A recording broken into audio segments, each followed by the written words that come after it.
The first thing my mother-in-law said that afternoon wasn't even a greeting. She stood in the doorway of my kitchen, still holding her purse over one shoulder, and looked around as if she were searching for something that had gone missing. Then she asked quietly, "Did you really tell everyone that my daughter has been borrowing money from you?" For a second, I honestly thought she had confused me with someone else. "I'm sorry," I asked. Her expression didn't change. "Claire said you told people she keeps asking you for money." I felt the air leave my lungs. "No, I've never said that." She studied my face for only a moment before giving a polite smile that didn't reach her eyes. "I just wanted to hear your side." Then she left. I stood alone in my own kitchen, one hand still wrapped around a coffee mug that had already gone cold. That was the first time I realized someone was writing a version of me that I had never lived. My name is Emily Carter. I'm 34 years old. For nearly 7 years, I believed that if you treated people with patience, honesty, and consistency, eventually they would see who you really were. I wasn't entirely wrong. I was simply wrong about how long eventually could take. But this story does not start here. Welcome back to Revenge Cold Stories. Drop your first name and your city in the comments and subscribe before we go any further. When people ask where I grew up, I usually answer with one sentence. A small town where everyone knew everyone. What I don't usually add is that everyone also remembered everything. If you forgot someone's birthday 10 years ago, somebody still mentioned it. If your father helped repair someone's roof during a storm, people remembered that too. Reputations weren't built overnight. They were collected one ordinary day after another. My parents owned a neighborhood hardware store for 28 years. It wasn't a large business. The building measured just over 2,600 square feet. We carried about 11,000 different items. Every Saturday my father arrived before sunrise. Every Saturday my mother balanced invoices by hand because she trusted paper more than computers. Growing up there taught me something simple. People believe patterns, not moments. If you show up every day for 20 years, people assume you'll show up tomorrow. If you lie once, eventually someone notices. If you tell the truth for decades, people begin trusting your silence more than someone else's explanations. I didn't understand how valuable that lesson would become until much later. As a child, I wasn't especially loud. Teachers described me with words like dependable, responsible, organized. None of those words sound exciting when you're 11 years old. But they become useful when you're an adult. I kept lists. I labeled folders. I remembered appointments. I was the person everyone asked to hold onto concert tickets because they knew I wouldn't lose them. My younger brother called me the human filing cabinet. He wasn't entirely wrong. When I was 14, our school organized a fundraising event. Each student received 20 raffle tickets to sell. Most students forgot where they put theirs. Some lost the money. Others forgot who had already paid. I kept every receipt inside a blue notebook. 3 weeks later, one parent insisted she had paid twice. The organizers were confused. Everyone started talking over each other. I quietly opened my notebook. Every payment, every date, every signature, every ticket number. The misunderstanding disappeared in less than 2 minutes. I still remember my father's words that evening. Keeping records feels boring until the day nobody else remembers. At the time, it sounded like ordinary advice. Years later, it would become the reason my entire life changed. I met my husband Daniel when I was 26. He was 30. He worked as a civil engineer for a regional construction company. I was an operations coordinator for a medical equipment supplier. Neither of us had glamorous jobs, but both required precision. He managed bridge inspections. I managed inventory worth several $1,000,000. Numbers mattered. Deadlines mattered. Details mattered. On our third date, Daniel admitted something that made me laugh. I like spreadsheets. So do I. He looked genuinely relieved. You have no idea how rare that answer is. We spent almost an hour comparing different ways to organize household budgets. Looking back, it sounds incredibly unromantic. To us, it felt like finding someone who spoke the same language. We married 18 months later. The wedding was modest. 93 guests. One community hall. A family friend baked the cake. My parents paid for half. We paid for the rest ourselves. No debt. No luxury honeymoons. Just 5 days in a quiet lakeside cabin where neither of us checked work email. Life felt wonderfully ordinary. For almost 2 years. Then I met Daniel's sister properly. Not because I hadn't met her before. Because I finally saw her clearly. Her name was Claire. She was 32. Confident. Funny. Quick with compliments. Even quicker with observations. She had an unusual gift. Within 5 minutes of meeting someone, she knew exactly what made them insecure. Sometimes she used that knowledge kindly. Sometimes she didn't. The first year after our wedding, I thought she simply had a sarcastic personality. The second year, I realized sarcasm wasn't the point. Control was. Claire liked being the person who knew everything first. Who heard every secret. Who connected every branch of the family tree. Birthdays. Arguments. Pregnancies. Financial problems. She knew all of it. People trusted her because she listened carefully. They didn't always notice, she also edited the stories before repeating them. Not with outright lies. Small adjustments. Enough to change how someone looked. Enough to change how someone felt. Enough to change loyalties without anyone realizing it. Daniel once shrugged and said, "That's just Claire." At the time, I believed him. Families often normalize patterns because they've lived with them for decades. Outsiders notice them later. Much later. And by then, the pattern already feels permanent. Looking back now, I don't think Claire woke up one morning and decided she wanted the family to dislike me. That would make the story much simpler. The truth is usually quieter than that. Claire had spent most of her life being the center of Daniel's family. Their father admired her confidence. Their mother relied on her for everything from organizing birthdays to remembering doctor's appointments. Their younger cousins treated her like the unofficial leader at every holiday gathering. If someone wanted to know what time dinner started, they asked Claire. If someone forgot an anniversary, Claire remembered it. If there was an argument between relatives, Claire somehow became the messenger. She wasn't officially in charge. She simply occupied that space for so many years that everyone accepted it. Then I married Daniel. Without trying, I changed small routines. Daniel and I began hosting Thanksgiving every other year because our home had a larger dining room. I created shared online calendars so everyone knew birthdays, graduation dates, and family dinners without calling 3 different people. When Daniel's parents needed help setting up automatic prescription deliveries, I spent an afternoon arranging everything for them. None of those things seemed important to me.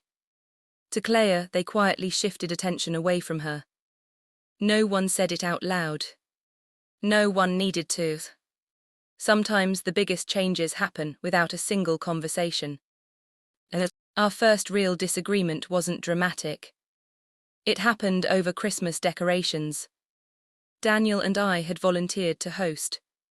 I spent nearly 3 weeks preparing. I planned the menu, borrowed extra chairs from our neighbors, polished serving dishes that had belonged to my grandmother, and even made handwritten place cards because Daniel thought they looked elegant. The dinner went well. People laughed. The children played board games in the living room. Daniel's father fell asleep in his favorite chair before dessert. Everything felt peaceful. As everyone was putting on their coats to leave, Claire smiled at me. "You really like planning things." I do. It shows. I smiled back. I'll take that as a compliment. Oh, it is. She paused just long enough to make me wonder why. I just hope you don't start thinking you're responsible for keeping this family together. She said it lightly, almost joking. Then she kissed her mother goodbye and walked out the door. I remember standing there holding a stack of empty dessert plates. The comment stayed with me much longer than it should have. Not because it was cruel, because it felt strangely specific, as though she were answering a question I had never asked. Over the following months, little misunderstandings began appearing. Tiny things, easy to dismiss. Daniel's aunt stopped asking me to help organize charity events. His cousin seemed unusually distant. An uncle who normally greeted me with a hug started offering only polite smiles. Nothing obvious. Nothing anyone could point to. Just small shifts. Like furniture moved an inch at a time until eventually the whole room looked different. At first I blamed myself. Maybe I had seemed too quiet. Maybe I'd accidentally interrupted someone. Maybe I forgot an important birthday. I replayed conversations while driving home from work. I searched for mistakes that weren't there. One afternoon, Daniel mentioned something casually while folding laundry. It's funny. What is? Mom asked if we're having money problems. I looked up immediately. What? I told her we're fine. We are fine. I know. He shrugged. She said you mentioned feeling stressed. I never said that. Daniel stopped folding shirts. You didn't? No. He frowned, but only for a second. That's strange. Then the conversation ended. At least for him. For me, it was the first loose thread. Someone had told his mother something that sounded believable. Not dramatic. Just believable enough to spread. A month later, another conversation caught me off guard. Daniel's cousin Megan and I were cleaning dishes after a family barbecue. She hesitated before speaking. I hope you don't mind me asking something. Go ahead. Are you looking for another job? I blinked. No. I thought Clea said you were unhappy where you work. I dried my hands slowly. I've never told her that. Though, Megan looked embarrassed. I must have misunderstood. You probably heard exactly what she said. She didn't answer. But the silence told me more than words could have. Someone wasn't simply repeating information incorrectly. Someone was creating information. Small enough that no one questioned it. Harmless enough that correcting it made me sound defensive. I decided not to say anything. At least not yet. Because one misunderstanding is an accident. 2 is a coincidence. 3 becomes a pattern. I wanted to understand the pattern before I confronted it. That decision would confuse a lot of people later. Some believed silence meant weakness. Others assumed silence meant guilt. For me, silence meant observation. My father had always said that people reveal themselves when they think nobody is paying attention. So I started paying attention. Not dramatically. Quietly. I noticed Clea often began stories with the same phrase. I probably shouldn't say this. No, don't repeat this, but... Those sentences lowered everyone's defenses. They made what followed sound like reluctant honesty, instead of carefully planted gossip. She rarely accused anyone directly. Instead, she asked questions. I wonder if Emily is upset with Aunt Linda. I hope Emily didn't misunderstand what Mom meant. I feel bad for Emily, she seems overwhelmed lately. Each sentence sounded compassionate. Each one carried an implication. By the end of the conversation, people filled in the missing pieces themselves. That was the brilliance of it. She didn't hand them conclusions. She handed them puzzle pieces. Their own minds completed the picture. which meant they believed the picture even more. Because they thought they had created it. I don't know if Claire understood that psychology consciously. Maybe it was instinct. Maybe she'd spent so many years shaping conversations that it became second nature. Either way, it worked. Slowly, patiently, almost invisibly. And before long, I realized I wasn't fighting one accusation. I was fighting a version of myself that had been introduced into the family one casual conversation at a time. Once I started noticing the pattern, I couldn't stop seeing it. It wasn't just what Claire said. It was when she said it. If someone complimented me for hosting dinner, Claire would wait until later that evening, when only 2 or 3 relatives remained in the kitchen. Then she'd sigh. I hope Emily isn't exhausting herself trying to impress everyone. The compliment quietly transformed into concern. If Daniel mentioned that I'd received praise at work, Claire would smile. That's wonderful, I just hope she's not putting work ahead of family. Again, nothing sounded openly hostile. If someone repeated her words later, they'd genuinely believe Claire had been worried about me. Not critical. Just worried. Concern is one of the easiest disguises for gossip. Most people don't question it because it sounds compassionate. Spring arrived and Daniel's parents celebrated their 40th wedding anniversary. The family rented a banquet room at a small country club about 40 minutes from our house. There were 72 guests. Old family friends. Neighbors. Aunts, uncles, cousins, and even Daniel's childhood baseball coach. I spent weeks helping my mother-in-law collect old photographs for a slideshow. She cried while we sorted through boxes in her attic. Not because she was sad. Because every photograph reminded her how quickly life had moved. You've been such a blessing, she told me that afternoon. I don't know what I'd have done without your help. I smiled. I'm happy to do it. Those words stayed with me because only 3 days later, she barely spoke to me at the anniversary dinner. I couldn't understand what had changed. When Daniel and I arrived, conversations paused for just a fraction of a second. Not long enough for someone unfamiliar to notice. Long enough for me. I hugged everyone. People smiled politely. But something felt restrained. As though everyone had agreed to be courteous without becoming too warm. I caught Claire watching me from across the room. She lifted her glass and smiled. A perfectly pleasant smile. The kind people use in family photographs. Nothing about it looked unusual.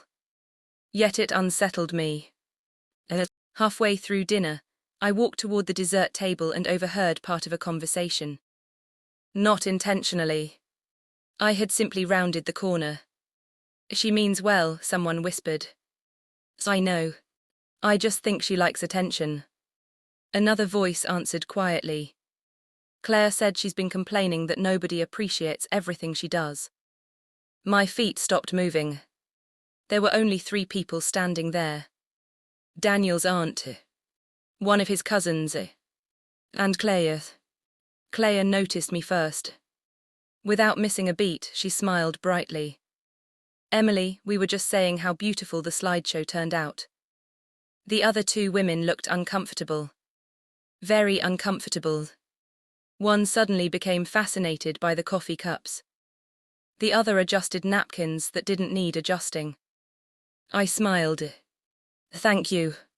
Then I picked up 2 dessert plates and walked away. I didn't confront anyone. Not because I lacked courage. Because I still had no proof. Only fragments. Accusing someone based on fragments rarely ends well. Especially when that someone has already convinced people she's the trustworthy one. That night, Daniel noticed I was quieter than usual. You okay? I heard something today. He looked over from the driver's seat. What? I think Claire's telling people I've been complaining about everyone. Daniel frowned. Why would she do that? I don't know. You probably misunderstood. Maybe I had. I wanted him to be right. More than anything. Because if he wasn't, it meant the problem wasn't one conversation. It was something much larger. And over the next several months, invitations began changing. Not disappearing. Changing. Instead of hearing about family dinners 2 weeks in advance, I'd hear about them the night before. Instead of group text messages including everyone, someone would remember to add us hours later. Sometimes Daniel received a message that somehow never reached me. Little things, each one easy to explain. Together, they painted a different picture. One Saturday afternoon, I was grocery shopping when I ran into Daniel's cousin, Brian. He looked surprised. "I thought you were out of town." I blinked. "Why would I be out of town?" "Claire said you and Daniel couldn't make Grandma's lunch because you had a weekend trip planned." "We weren't invited." Brian stared at me. "What? We didn't know Grandma was having lunch today." His expression changed immediately. Not disbelief. Confusion. Real confusion. He opened his mouth as if to say something else. Then he stopped. I should get going." He left with only a basket containing milk and bread. I stood in the produce section, holding a bag of oranges I no longer wanted. For the first time, I realized something important. People weren't avoiding me because they hated me. Many of them believed I was choosing not to come. Someone had been explaining my absence before I even knew there was something to miss. That evening, I sat at our dining room table with a notebook. The same habit I'd learned from my father decades earlier quietly returned.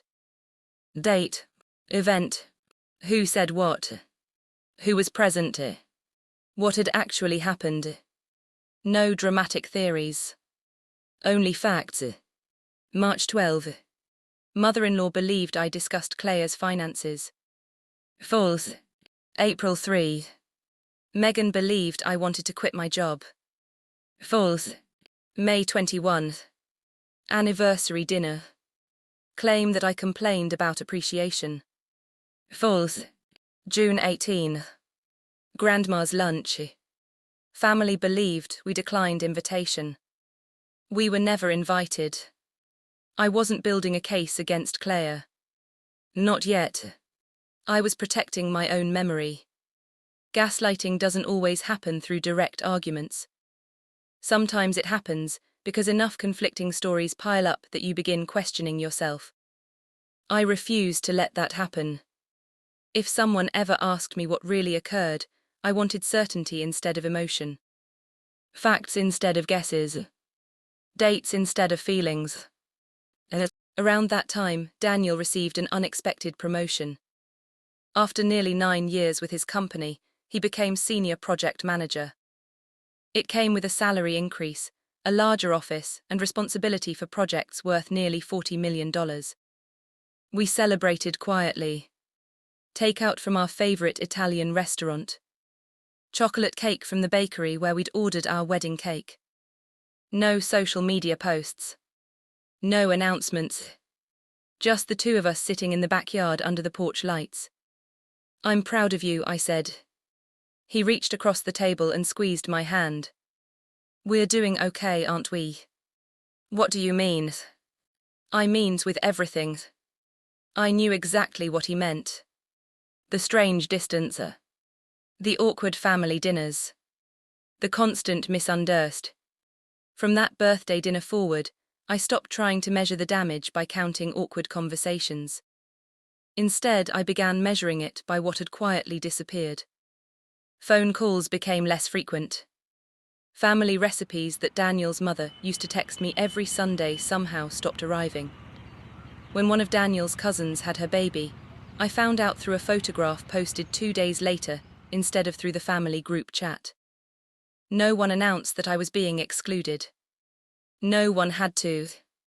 Exclusion is often invisible to the people participating in it. It's obvious only to the person standing outside the circle. One Wednesday afternoon, my phone rang while I was leaving work. It was Daniel's mother. "Emily." "Hi, Linda. Do you have a minute?" Of course. There was a long pause. Long enough that I wondered whether the call had disconnected. Finally she asked very carefully, "Can I ask you something without you getting upset?" "I'll try." "I heard, well," she sighed. "I heard you don't really enjoy spending time with us anymore." The words landed with surprising force. Not because they were cruel. Because they sounded genuinely painful. Someone had convinced her that I no longer wanted her family. "I've never said that. I hoped you hadn't. But someone thinks I did." Another silence. Then she answered softly, "Claire mentioned you were feeling overwhelmed." There it is again. "What do you mean?" "Overwhelmed." She didn't respond. I continued carefully. "Every story seems to start with me supposedly feeling overwhelmed, frustrated, stressed, or disappointed." Linda sounded confused. "I never noticed that." "I have." Neither of us spoke for several seconds.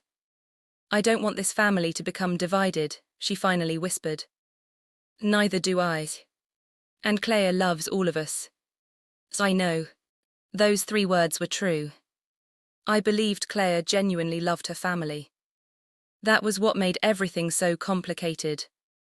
Love doesn't automatically prevent someone from manipulating people. Sometimes people manipulate because they're afraid of losing the people they love. That doesn't excuse it. But it explains it.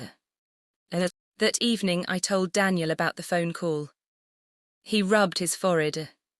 "I don't understand why Mom keeps hearing these things." "I think you do." He looked at me. "I think you just don't want the answer." He didn't argue. Instead, he walked to the kitchen window and stared into the backyard for almost a full minute. Finally he spoke. "When we were kids." He stopped, then started again. When Claire got into trouble, she'd always explain it in a way that somehow made everyone else responsible. I stayed quiet. I never thought much about it because she was my sister. He laughed without humor. "Maybe we've all been translating her behavior for so long that we stopped noticing it." That sentence mattered. Not because it solved anything. Because it was the first time Daniel had acknowledged there might actually be a pattern. September arrived with another family gathering.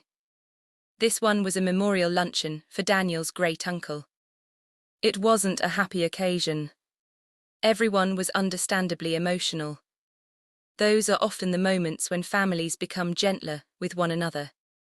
At least that's what I expected. Instead, I found myself standing alone near the coffee station, while small groups formed naturally around the room. No one was openly rude. People simply seemed hesitant, as though they weren't quite sure where I fit anymore.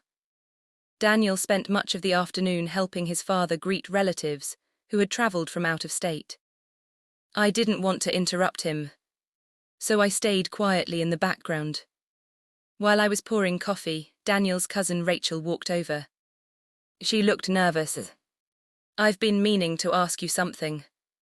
I smiled. "Go ahead." "Did you really tell Claire you thought our family was emotionally exhausting?" For just a moment I closed my eyes.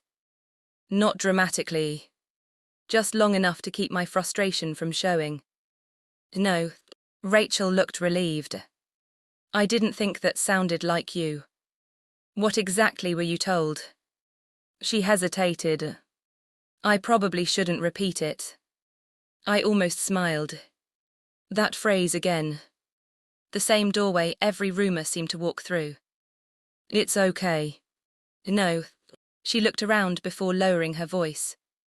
"Claire said you felt like every family event turned into unpaid emotional work for you." I stared into my paper coffee cup. That wasn't random. It sounded like something a therapist might actually say. Thoughtful. Reasonable. Modern. The kind of sentence people rarely question because it sounds psychologically informed. Except it wasn't mine. I've never used those words. "I believe you." Rachel answered so quickly that it surprised me. You do. She nodded. I've watched you for years. Then why didn't anyone ask me? She looked genuinely sad. I think. She searched for the right words. I think people believed they already had. Her answer stayed with me the entire drive home. People believed they knew my side because someone else had confidently explained it for me. That's how reputations quietly change. Not through dramatic accusations. Through repeated interpretations. That night I added another page to my notebook. By now it contained dates spanning nearly 18 months. I wasn't writing essays. Only facts. Who, what, when, no speculation. As I closed the notebook, I noticed how thick it had become. My father had once filled dozens of notebooks running the hardware store. Inventory. Deliveries. Invoices. He used to joke that paper remembered better than people did. For the first time, I wondered if memory itself was becoming the central character in my life. Mine against everyone else's. Or perhaps, mine against the version of events they had been given. A week later, something unexpected happened. Not dramatic. Not obvious. Just unexpected. Daniel's father called me. Not Daniel. Me. Emily. Hi, Frank. I hope I'm not interrupting. Not at all. I was wondering. He cleared his throat. Could you help me with something on the computer tomorrow? Of course. I've been trying to organize old family photographs. I'd love to help. When I arrived the next afternoon, Claire wasn't there. Neither was Daniel. It was just Frank and me sitting in his small home office, surrounded by dusty photo albums and cardboard boxes. For nearly 3 hours, we scanned old photographs into folders. Wedding pictures, graduations, Christmas mornings, fishing trips, birthdays stretching back almost 40 years. As we worked, he became unusually quiet.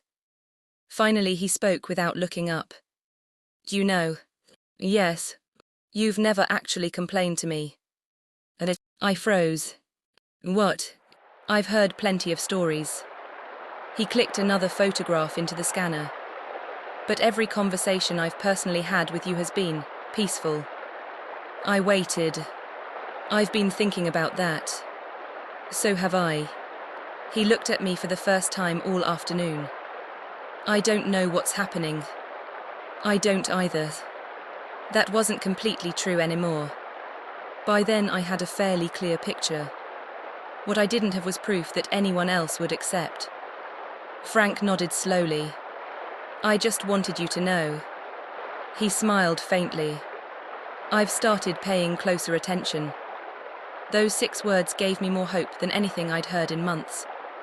Not because someone finally believed me. Because someone had stopped relying entirely on second-hand stories. Without realizing it, Frank had begun doing exactly what I had done months earlier. Watching, listening, comparing words with actions. And once someone begins observing instead of assuming, carefully constructed narratives become much harder to maintain.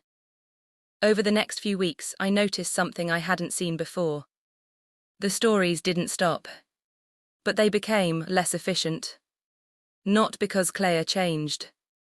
Because a few people had quietly started comparing what they heard with what they actually observed. It wasn't a dramatic shift. No one announced they were questioning anything. Yet small moments began unfolding differently. At Sunday dinner, Daniel's aunt asked me directly whether work had been stressful, instead of mentioning something she'd heard from someone else.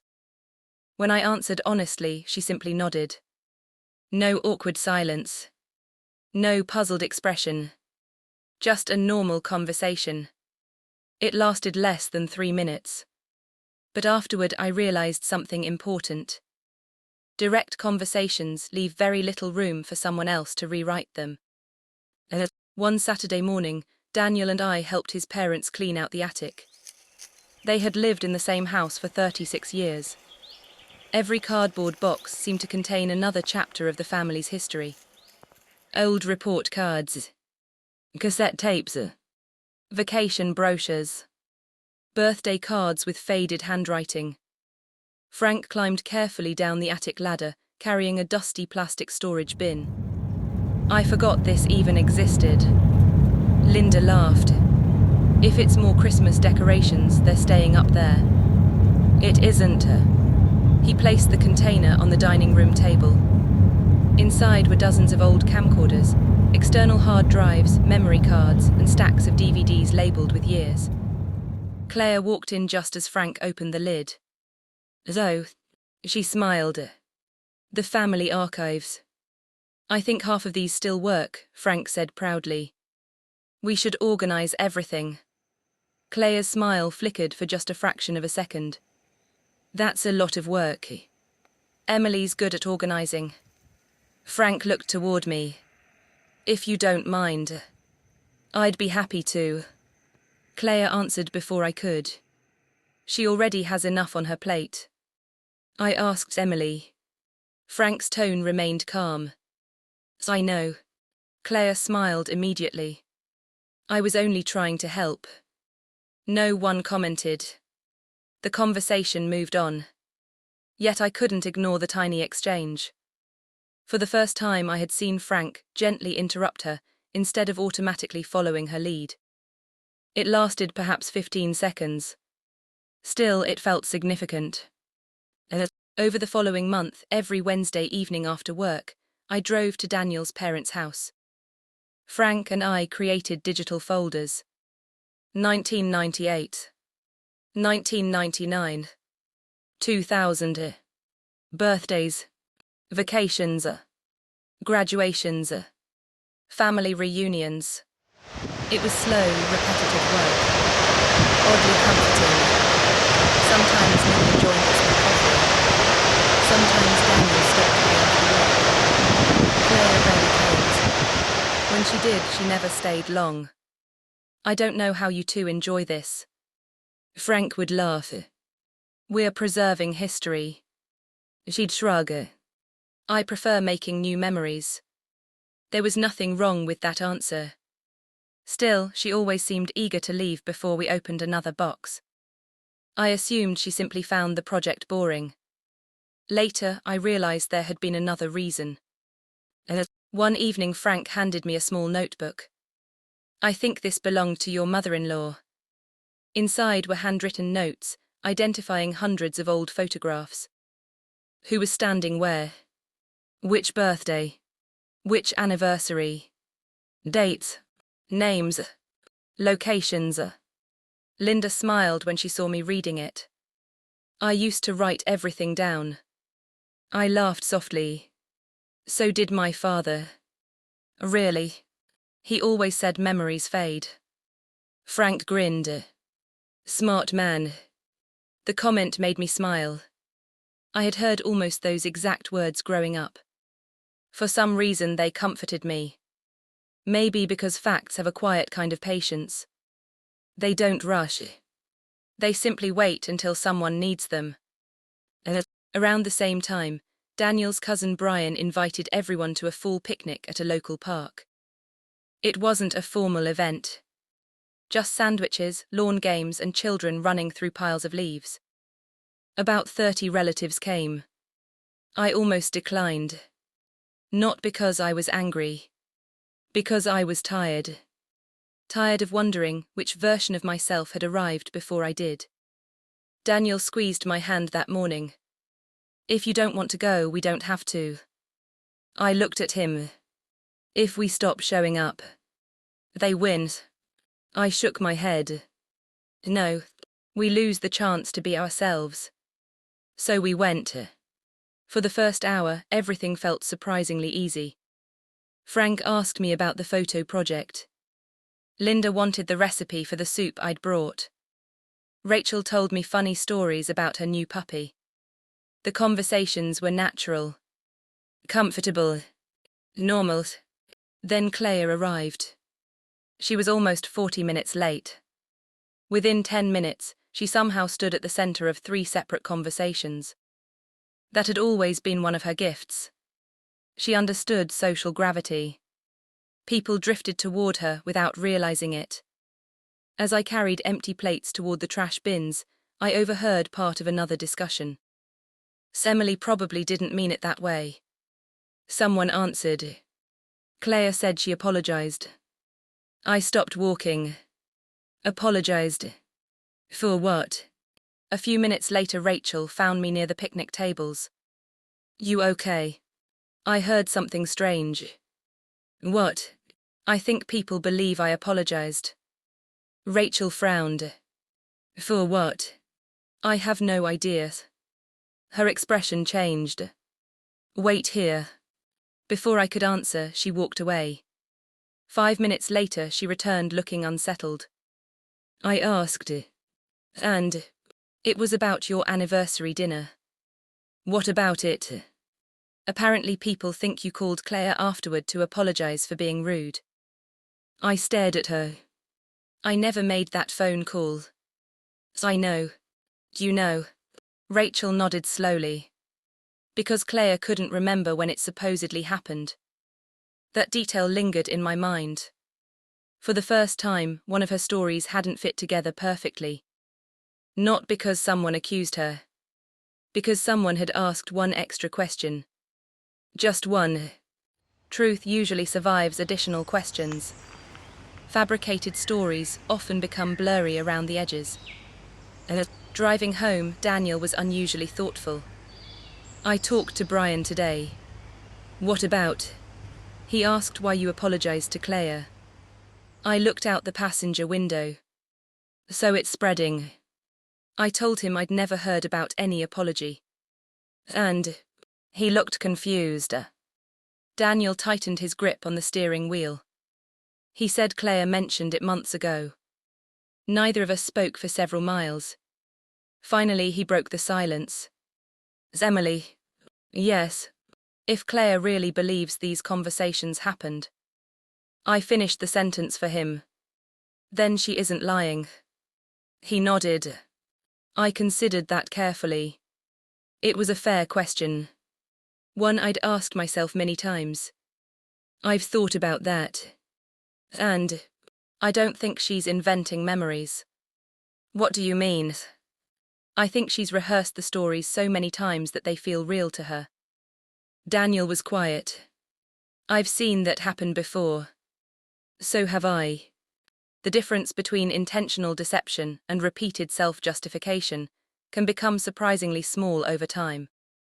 Whatever had started this pattern years ago, it now seemed larger than simple gossip. Claire wasn't merely convincing other people. She appeared to be convincing herself. Which made everything even more dangerous.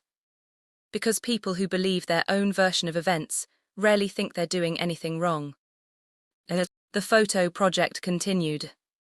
By late October, Frank and I had digitized nearly 3,000 photographs and over 100 hours of family video. He suggested we surprise everyone at Thanksgiving. We'll play a slideshow. That sounds wonderful. And maybe some old home movies. Linda laughed. Just promise you won't show my hairstyle from 1987. No promises. Everyone laughed. Even Claire. She laughed too. But for just a heartbeat. I noticed her eyes shift toward the stack of old camcorder tapes still waiting to be converted. She looked at them longer than anyone else. Then she smiled again. At the time, I assumed she was simply nostalgic. Months later, I would remember that exact expression. Because it wasn't nostalgia. It was recognition. She had just remembered that old recordings preserve more than birthdays and vacations. Sometimes, without anyone realizing it, they preserve conversations. And somewhere among dozens of forgotten tapes was a recording that neither she nor anyone else had watched in years. A recording that had quietly waited on a shelf long before the first rumor about me had ever been spoken. It had been gathering dust. Soon it would begin gathering everyone's attention. The closer Thanksgiving came, the more evenings I spent sitting beside Frank in his small home office. By then, the process had become almost automatic. Insert a tape. Label the files. Watch for a few minutes to make sure the transfer worked. Save it in the correct folder. Repeat. Some recordings lasted 20 minutes. Others ran for nearly 3 hours. Most were wonderfully ordinary. Children opening presents. Relatives arguing over board games.